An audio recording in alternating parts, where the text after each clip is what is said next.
పసికందుల్ని ఎత్తుకుపోయి లక్షల రూపాయలకు అమ్ముకుంటున్న అంతర్రాష్ట్ర ముఠా గుట్టురట్టయింది. 17 మందిని అరెస్టు చేశారు విశాఖ పోలీసులు. పరారీలో ఉన్న ఇంకొందరి కోసం గాలిస్తున్నారు. మరోవైపు దేశంలోని వివిధ ప్రాంతాల్లో అమ్మిన పిల్లల్ని రక్షించే పనిని కూడా ప్రారంభించారు అధికారులు. ఇంతకీ పిల్లల విక్రయాలకు కారణమేంటి? పిల్లల మిస్సింగ్ కేసులకు శిశు విక్రయాలకు ఉన్న లింక్ ఏంటి? దేశవ్యాప్తంగా ప్రకంపనలు సృష్టించిన శిశు విక్రయాల కేసులో పురోగతి సాధించారు విశాఖ నగర పోలీసులు. ఆంధ్రప్రదేశ్లో కొంతకాలంగా జరుగుతున్న శిశు విక్రయాల్లో అంతర్రాష్ట్ర ముఠా ఉన్నట్లు గుర్తించారు. దీంతో ముఠా సభ్యులతో పాటు అక్రమ పద్ధతుల్లో పిల్లల్ని కొన్న వాళ్లపైన చర్యలకు సిద్ధమయ్యారు అధికారులు. పొత్తిళ్లలోని పసికందులతో పాటు బుడిబుడి అడుగులు వేసే చిన్నారుల్ని అపహరిస్తుంది ముఠా. ఉత్తరాంధ్రకు పెద్ద దిక్కైన విశాఖ కింగ్ జార్జ్ ఆసుపత్రి కేజీహెచ్తో పాటు ప్రైవేట్ ఆసుపత్రులు, క్లినిక్ల వద్ద కాపుగాసి పిల్లల్ని ఎత్తుకుపోతున్నారు. ఇలా కిడ్నాప్ చేసిన పిల్లలను తెలుగు రాష్ట్రాలతో పాటు ఢిల్లీ, ఒడిషా తదితర ప్రాంతాల్లో విక్రయించింది ముఠా. విశాఖ కేజీహెచ్, ఘోష ఆసుపత్రితో పాటు ప్రభుత్వ, ప్రైవేట్ ఆసుపత్రుల వద్ద పలువురు చిన్నారులు అదృశ్యమయ్యారు. అయితే ఈ కేసు దర్యాప్తులో పోలీసులకు సరైన క్లూ లభించలేదు. దీంతో మరింత పట్టుదలగా పనిచేశారు. తరచూ పసికందులు అపహరణకు గురవుతున్న ప్రాంతాలపై ప్రత్యేక నిఘా పెట్టారు. అనుమానాస్పదంగా కనిపించిన కొందరి కదలికలపై కన్నేసి ఉంచారు.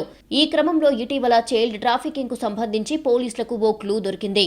విశాఖ నగరంలోని సిరిపురంలో చిన్నారని అమ్మకానికి పెట్టింది ముఠా. 8 లక్షల రూపాయలకు అమ్మడానికి బేరం కుదుర్చుకుందని పోలీసులకు తెలిసిందే. వెంటనే టాస్క్ ఫోర్స్ రంగంలోకి దిగింది. పక్కా ప్లాన్ తో రైడ్ చేశారు పోలీసులు.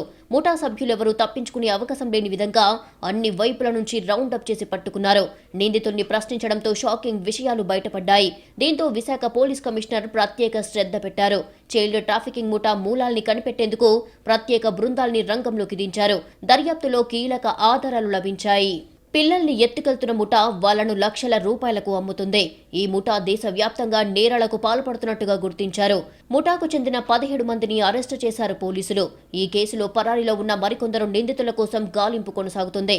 ఇప్పుడు వరకు 6 మంది చిన్న పిల్లల్ని రెస్క్యూ చేయడం జరిగింది. ఇప్పటి వరకు 17 మంది ముద్దాయిలను అరెస్ట్ చేయడం జరిగింది. దర్యాప్తు పూర్తి అయితే ఇంకా చాలా మంది పసిపిల్లల్ని మేము రెస్క్యూ చేయగలుగుతాం. ఈ ముఠా చూస్తే మన దేశంలో చాలా రాష్ట్రాల్లో ఎటువంటి నేరాలు చేస్తున్నారు. ఇప్పటి వరకు 6 చిన్నారుల్ని రక్షించారు పోలీసులు. పిల్లలంతా 6 ఏళ్లలోపు వాళ్లే. కొందరు కేవలం నెలల వయసున్న పసికందులు. పిల్లలను శిశు రక్షణ కేంద్రానికి తరలించగా వాళ్ల అసలు తల్లిదండ్రులు ఎవరు అనే వివరాలను సేకరించనున్నారు అధికారులు. ఆ తర్వాత వాళ్లను తల్లిదండ్రుల చెంతకు చేర్చనున్నారు. 3 టౌన్ పోలీసు వాళ్ళు ఎఫ్ఐఆర్ కట్టి మా దగ్గరికి సెండ్ చేశారు. మేము అడ్మిషన్ తీసుకుని శిశుగృహం పంపించడం జరిగింది. ఒక చైల్డ్ కేజీహెచ్లో ఉన్నారు. మిగతా పిల్లలు కూడా ఈవినింగ్ అంటే నిన్న ఈవినింగ్ కొంతమంది వస్తారన్నారు, ఇంకా రాలేదు. వాళ్ళందరూ టాస్క్ ఫోర్స్ పోలీసు వాళ్ళు మాత్రం ఎక్కడెక్కడ వాళ్ళ అడ్రస్లు వెతుక్కుంటూ తీసుకురావడానికి ఉన్నారు. అప్పుడు వచ్చిన తర్వాత ఒకసారి మా దగ్గరికి వచ్చిన తర్వాత పిల్లలు చిన్నపిల్లలు కదా, బిలో 6 ఇయర్స్ పిల్లలు అందరూ కూడా చాలా అంటే 2 months, 3 months, 3 years లోపు ఉన్నారు. ఆ పిల్లలందరికీ ముందు ఎమర్జెన్సీగా కేర్ అండ్ ప్రొటెక్షన్ ఇస్తాము చైల్డ్ వెల్ఫేర్ కమిటీ శిశుగృహంలో పెట్టి. ఆ తర్వాత మేము సోషల్ ఇన్వెస్టిగేషన్ రిపోర్ట్ అని వేస్తాం. అప్పుడు పేరెంట్స్ ఎవరు ఇవన్నీ చూస్తారు. పిల్లల్ని కొనుగోలు చేసిన వాళ్లకు పిల్లల్ని తిరిగి ఇచ్చే అవకాశం లేదంటున్నారు అధికారులు. కేవలం తల్లిదండ్రులు మాత్రమే తమ పిల్లల్ని తిరిగి తీసుకెళ్లే అవకాశం ఉందంటున్నారు.